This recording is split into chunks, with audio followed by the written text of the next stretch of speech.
I'm gonna be honest with y'all. This is an unexpected triple P because I had no intentions of doing a triple P or any type of commentary when it comes to this movie. But I said, you know what? I'm gonna go ahead and entertain it. And it's Juneteenth, so why not? So as y'all all know, the movie The Flash opened up this past weekend, and they very, very much so hyped this movie to the point where I believe they overhyped it. And I'm gonna talk about that a little bit later in this video. To the point where the movie ended up or will end up becoming a box office financial flop. And I mean a huge one. But we're going to go and take a little journey with this one. So this is going to be a very interesting and entertaining triple P.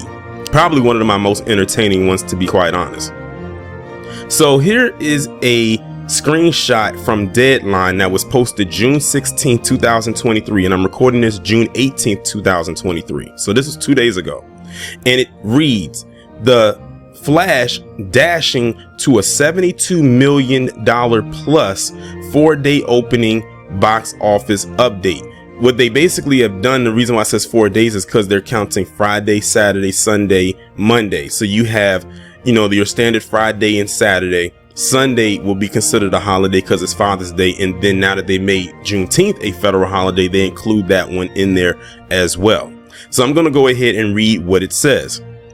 Industry estimates show that Andy Muschietti's The Flash from Warner Brothers DC is heading for a Friday around 26 million, which will yield a 3-day around 64 million and a 6-day north of 72 million plus at 4,234 theaters. The day is still young, though one thing about last night was how male heavy Flash was at 74%.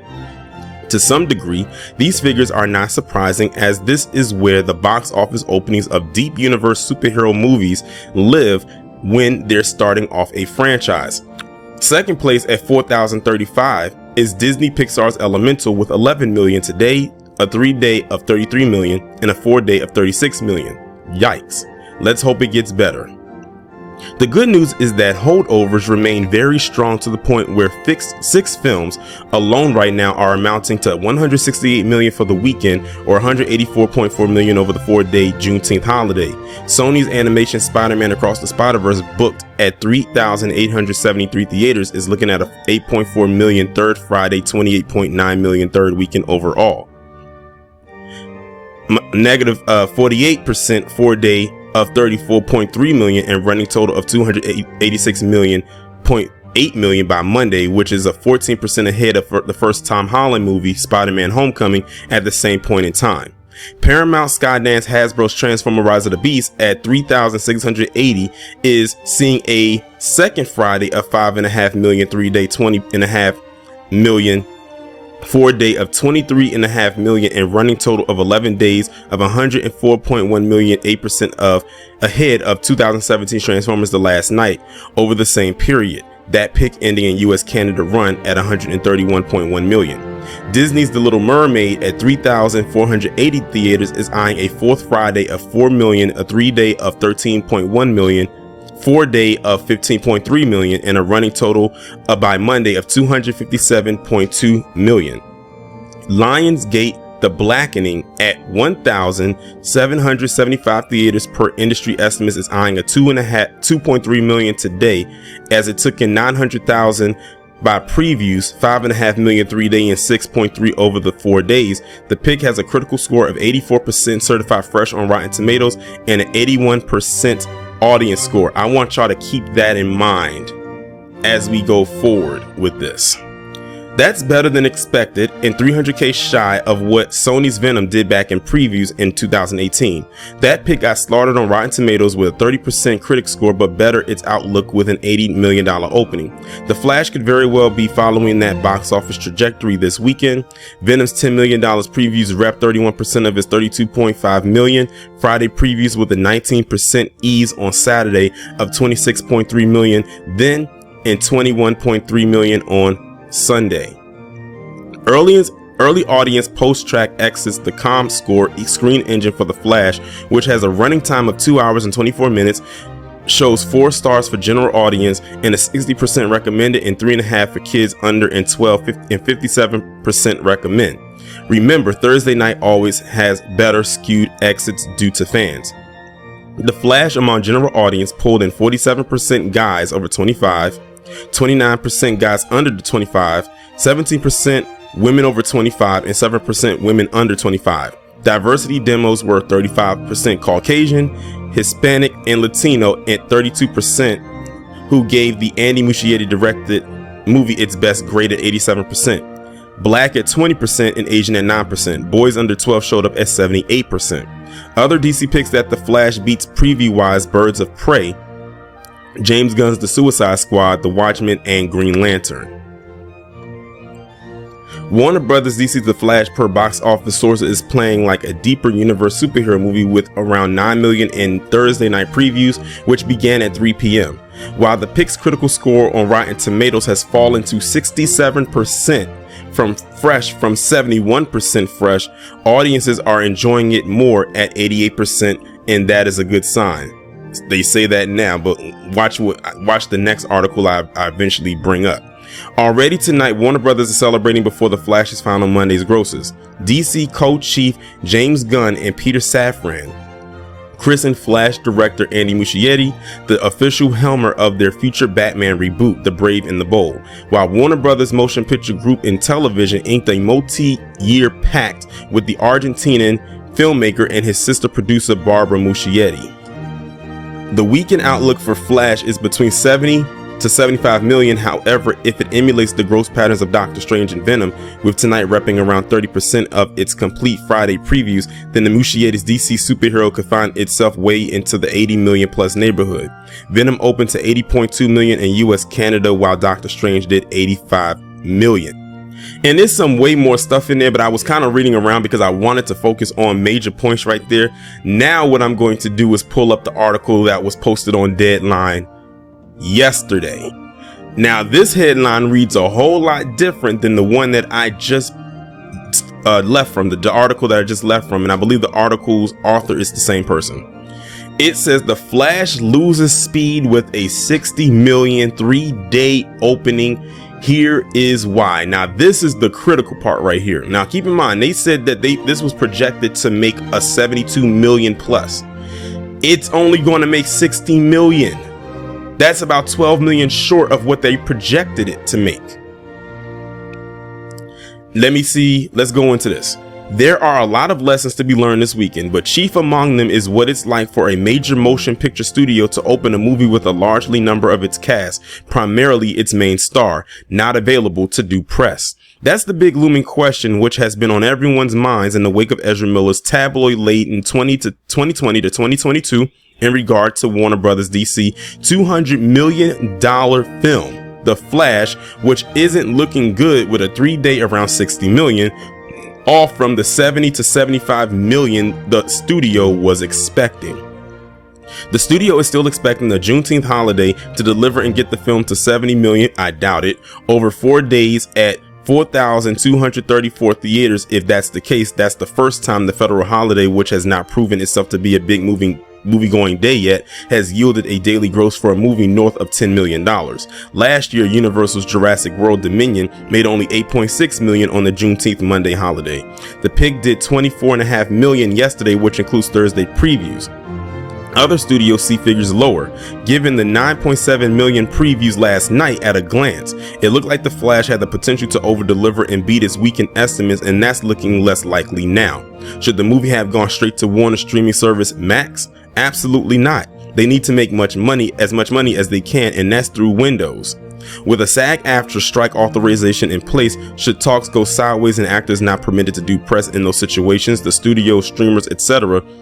may want to think twice before playing notorious hardball, as this is what happens when your cast isn't available to promote a major motion picture. I highly doubt it had anything to do with that, because there were other movies that came out after that strike and they did fairly well at the box office.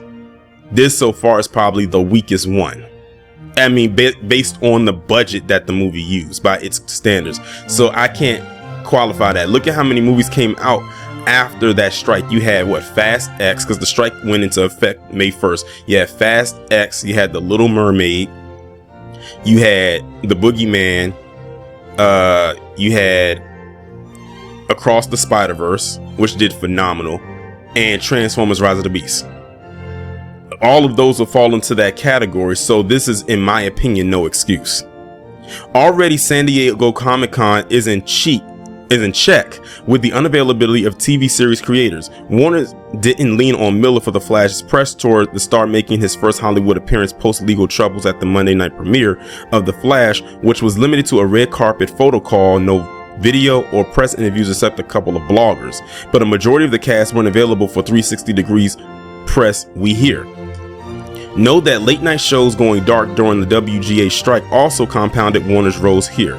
While Keaton showed up at screenings for a Q&A in London and Paris and Tub Thump, the movie on social, he was busy shooting Beetlejuice 2 for Warner Brothers. Sasha Calle, who plays Supergirl, did do press down in Miami and Texas, where it was Ben Affleck. Late night TV provides a fun, not to mention a controlled environment, where talent can sidestep any sticky situations. The reason why many didn't sit down with the bulk of press is so they didn't have to be on the hook for fielding uncomfortable questions about the leading star of the film, Ezra Miller. The Flash also didn't have an $80 to $100 million plus promotional partner campaign like most of these tentpoles do that said they had some partners, i.e. Puma, with its Flash sneakers, which is essential when it comes to cutting through the noise of summer and opening a movie to big numbers.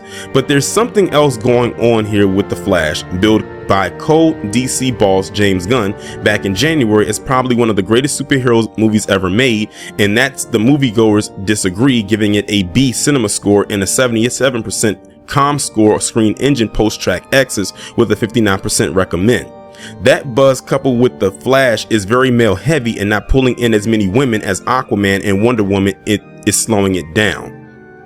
What about and I highly doubt that's the case either. Like literally they're throwing out a bunch of excuses why this movie is failing or not doing well, but I'm gonna give why I believe it's not doing well towards the end of this video.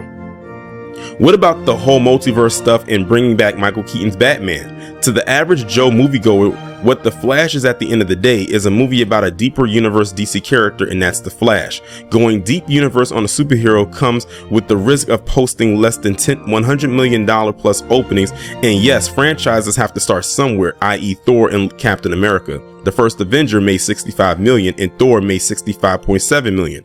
Aquaman may have posted a $67.83 million 3-day, but it was launched over a Christmas holiday and with previews started with $104.5 million over 5 days off of an A- cinema score.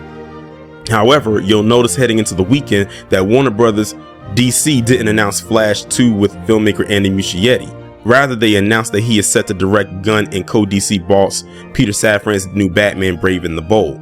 Look, no studio is envying that position that Warner Brothers has been with Flash, and rivals and marketing peer praised the Burbank, California a lot for running the best campaign possible with fun trailers that sold the movie chiefly on its superhero, The Flash, plus the return of Michael Keaton's Batman. No one is blaming Warner's for their tying their shoes together and falling down here.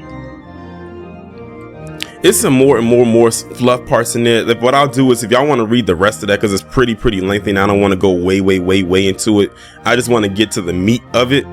I'll leave the link to these articles in case y'all do want to entertain and read them.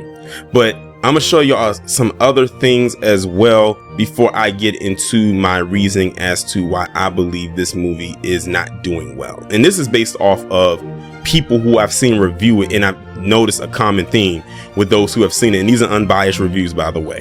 Look at this. I had to go back a couple of DC movies, back to Black Adam. So as you know, Black Adam was considered a flop, you know, by their standards. But I'm gonna be honest, I'm pretty much like Black Adam, but it was some things that wasn't working for it in the movie and outside the movie. But as you can see, this is after they crossed the $100 million domestically. And I believe in its opening weekend, as you can see right here, it made $67 million. That means this movie is probably going to make more than The Flash.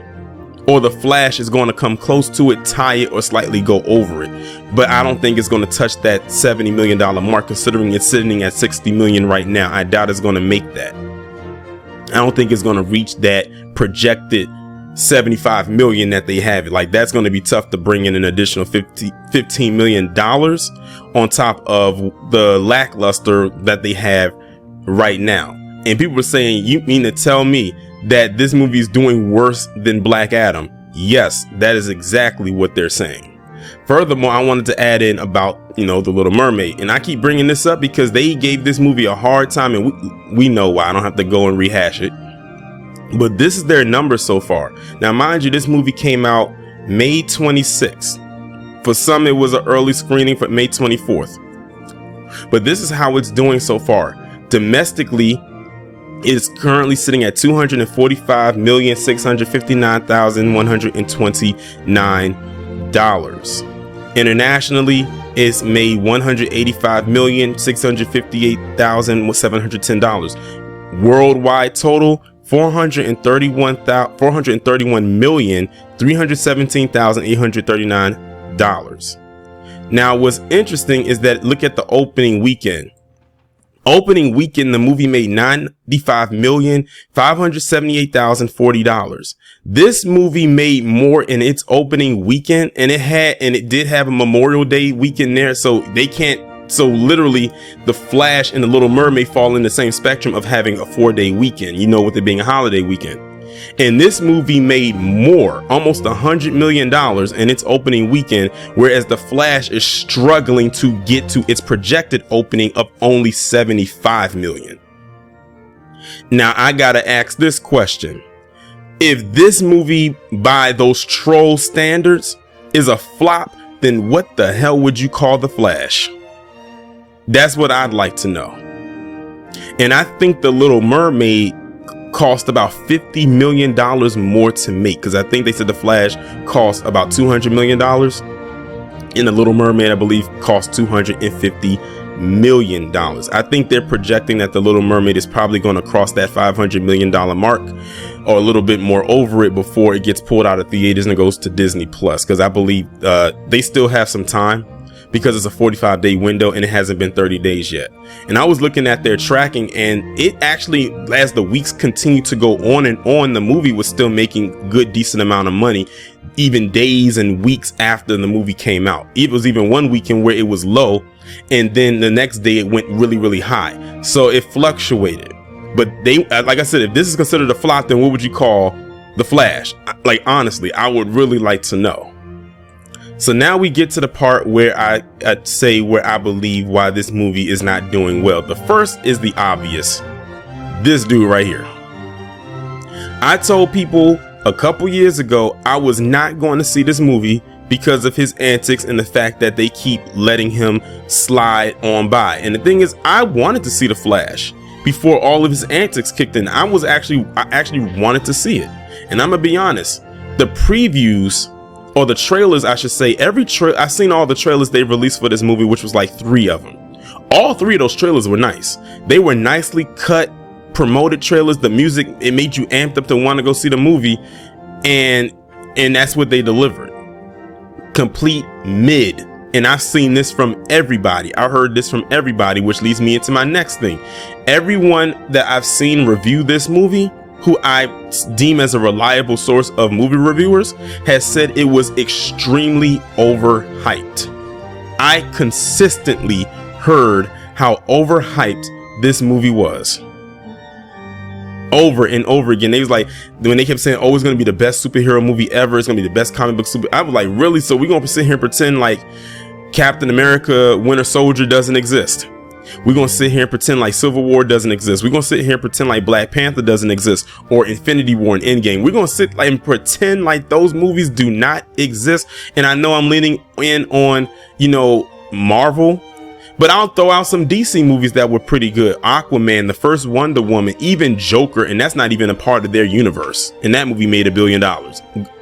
Amazingly, it's shocking, but it did. And if you want to take DC movies of old, let's talk about the Dark Knight series. I really didn't mess with Batman Begins like that, but we got the Dark Knight and the Dark Knight Rises. But this is supposed to be the best comic book movie ever? Okay, if you say so. If you not with these numbers and these scores, it cannot be that. Everyone who I heard from who saw this movie said it was just okay. And that's literally everybody. Like, everyone had like the same kind of flat consensus about this movie. They either said it was okay or they just flat out did not like it. Another reason I believe this movie is not doing well is because James Gunn literally jumped the gun and announced that they will be rebooting their DC slate. When you say that, people are going to be like, oh, well, if this is going to be a reboot of everything and it's not going to have no connection whatsoever, then why would I need to go and see it? Because technically Blue Beetle, which comes out in August, is supposed to be the start of James Gunn's new DCEU. Which means, as far as I know, this movie has no connection to. So why would anyone want to go see that? It's no continuum there. You're starting over. You're literally starting fresh. Which also leads me to believe that Aquaman ain't going to do that well either, because Aquaman is still under that old DC slate. That's why I said, why not just release Aquaman, the second Aquaman first, and then Blue Beetle? Why would you release your new slated movie first and then the old slate next? Like, it makes no sense to me whatsoever. It seems like DC is continuing to do the same thing over and over again, which is why they continuously get into these situations that they are in. And that's why a lot of people lean more towards Marvel. Even with all their issues that they have, at least they have a story that continues to go on. Even with all the delays they have going on right now, people are going to still go to them because there's still a story there that continues from whatever was there. Some may not be connecting, but eventually when they wrap everything up for a particular phase, then it all starts to make sense. DC is just all over the place right now. I also heard the visual effects in some parts were very lackluster. Like, I've heard a lot of people said they didn't like some of the visual effects that was in this movie. Like, a lot of it was bad. Some parts, you know, when it came to Ezra Miller talking to himself, a lot of people said they did not like the interaction that he had with himself. Not because of the CGI or the visual effects. They said that was actually some of the best visual effects of them having an actor play opposite of themselves. But they said the interactions with them together was annoying. I heard that over and over and over. Like I said, I watched about 5 reviews. I didn't have to watch like a 6th one, because I'm like, if I watch a 6th one, they're going to say the same thing. But like I said, a lot of stuff was going on, you know, with this movie to turn people away from it. But again, I think one of the major ones, of course, is with Ezra Miller. And the fact that DC kept him on, you know, you fired Henry Cavill, you know, Ben Affleck's not coming back. You got rid of Gal Gadot, you know, as Wonder Woman. Like, you took away fan favorites in favor of this dude, who you know has a past, and you kept him on anyway. In my honest opinion, DC, Warner Brothers, they shot themselves in the foot with this one. So that's really all I have to say. It's probably some more gripes that I have with it, but those are the ones that come to mind when it comes to this film. And honestly, I feel nothing. I feel absolutely nothing with the failure of this movie. Like I said, I told people I wasn't going to see it because they kept Ezra Miller on as the Flash. A lot of people were suggesting that they brought in the TV actor to play the Flash. I even heard that they didn't even let him have a cameo. They said it would have been dope if they let him have a cameo. They didn't give him that. They gave a cameo to, believe it or not, spoiler alert, George Clooney. I heard that. George Clooney is not even a fan favorite Batman. When I think of the fan favorite Batman, I'm thinking Michael Keaton, Christian Bale, and Ben Affleck. Not George Clooney. And y'all gave a cameo to him? Okay, and this is nothing against George Clooney as an actor, because he's a very great actor, but not everybody felt his Batman when he did Batman and Robin back in '97. I'm just going to be completely honest with you. But yeah, it is what it is. Congratulations to all the other films, you know, around it that are doing well. I mean, it is what it is. It's crazy too when you think about it too, because you have this movie right here called The Blackening that has an all-black cast, and it's a satirical type film about black people, you know, and surviving horror movies, you know, with all the tropes that black people deal with in horror movies, that did well. Now, I don't usually like to lean on Rotten Tomatoes for their scores, but for the sake of this video, I'm gonna do it. got an 86% as in fresh and an 83% audience score. That's pretty good, because I'm gonna be honest, I wasn't really feeling, wanting to see this movie, and I wouldn't have gauged it based off of Rotten Tomatoes. If I happen to watch it, I'll just happen to watch it. But the fact that this movie actually is doing well on Rotten Tomatoes, and it has a budget way significantly lower, and it's in a way different genre than The Flash, which you would expect would have this, says a lot. The movie with an all-black cast is doing better, or at least reading their projected numbers better than the big budgeted film. How about that? Go figure. And speaking of all black cast, someone had mentioned something. They said there was not one black leading or supporting actor in that Flash movie. And when you look at it, I said, you know what? You're right. It wasn't. Now, what's interesting is that movies like The Blackening, Transformers Rise of the Beast, Spider-Man Across the Spider-Verse, and The Little Mermaid all had black supporting or leads in their roles, and all of those movies did well in the box office. Something to think about, right? Not saying that's the gauge, because that's not always going to be the case, but I just thought that was very interesting to mention. But they love to say black people don't sell tickets. They've been saying that for years, and then Black Panther came out and completely blew that narrative completely out the water.